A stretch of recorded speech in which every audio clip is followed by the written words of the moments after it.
Ya, pemirsa, untuk mengetahui arus lalu lintas di hari pertama penerapan pembatasan sosial berskala besar, kita akan memantau melalui aplikasi Google City Insight berikut ini. Pemirsa, kita tahu bahwa mulai hari ini pada pukul 00 waktu Indonesia bagian Barat, pemerintah Provinsi DKI Jakarta telah resmi memberlakukan PSBB.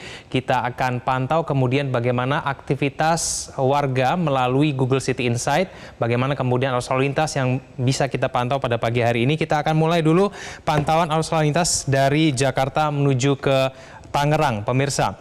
Kalau kita cermati dari aplikasi Google City Insight ini, dari arah Matahari Supermall Karawaci hingga menuju ke Rumah Sakit Umum Daerah Tarakan, maka kondisi arus lalu lintas pada pagi hari ini pada pukul 6.27 waktu Indonesia bagian Barat terpantau lancar.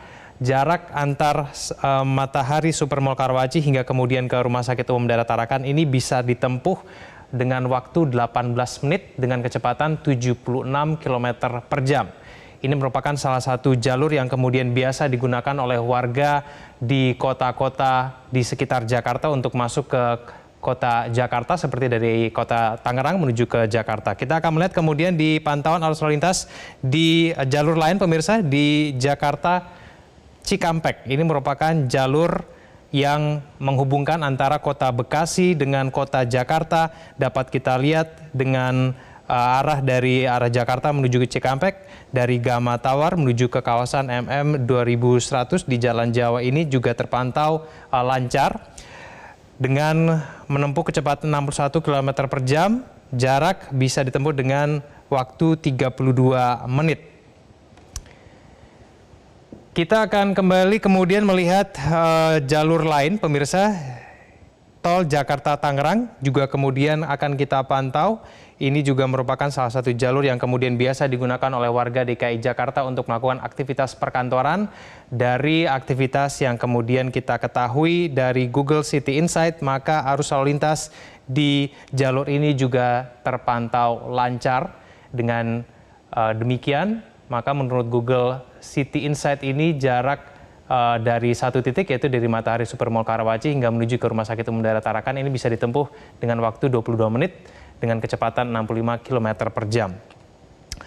Kita akan beralih ke Jalan DI Panjaitan, pemirsa, dari arah Universitas Kristen Indonesia menuju ke Direktorat Jenderal Bea dan Cukai. Dengan jarak ini maka dapat kita pantau, maka arus lalu lintas di jalan ini terpantau juga lancar, sama dengan beberapa jalur yang sudah kami sampaikan. Baru saja dengan kecepatan 46 km per jam, Anda bisa menempuh perjalanan dari satu titik ke titik yang lain di Jalan DI Panjaitan ini dengan hanya waktu tempuh sekitar 6 menit. Dan kemudian kita beralih ke Jalan Fatmawati, pemirsa. Ini juga merupakan salah satu jalur yang biasanya padat digunakan oleh warga di DKI Jakarta ketika mereka mau melakukan aktivitas perkantoran pada pagi hari ini. Dari arah Rumah Sakit Umum Pusat Fatmawati menuju ke stasiun MRT di Cipete Raya juga terpantau lancar dengan kecepatan 33 km per jam dengan waktu tempuh 3 menit. Anda bisa mencapai tujuan stasiun MRT Cipete Raya kalau Anda berasal dari Rumah Sakit Umum Pusat Fatmawati. Sedangkan dari arah sebaliknya, pemirsa, dari stasiun MRT Cipete Raya menuju ke Rumah Sakit Umum Pusat Fatmawati juga terpantau lancar. Kita dapat melihat di sini, maka kondisi arus lalu lintas juga tidak terlihat adanya kepadatan arus lalu lintas di sana. Jarak dari titik yang stasiun MRT Cipete Raya menuju ke Rumah Sakit Umum Pusat Fatmawati bisa ditempuh dengan waktu 3 menit kalau Anda menggunakan kecepatan 34 km per jam. Seperti kita ketahui, pemirsa, bahwa pada hari ini pemerintah Provinsi DKI Jakarta telah melakukan pembatasan sosial berskala besar. Hal ini kemudian memungkinkan bahwa dan kemudian membuat warga DKI Jakarta lebih dibatasi aktivitasnya. Ada sejumlah aktivitas yang kemudian diwajibkan dilakukan dari rumah, termasuk dengan aktivitas perkantoran.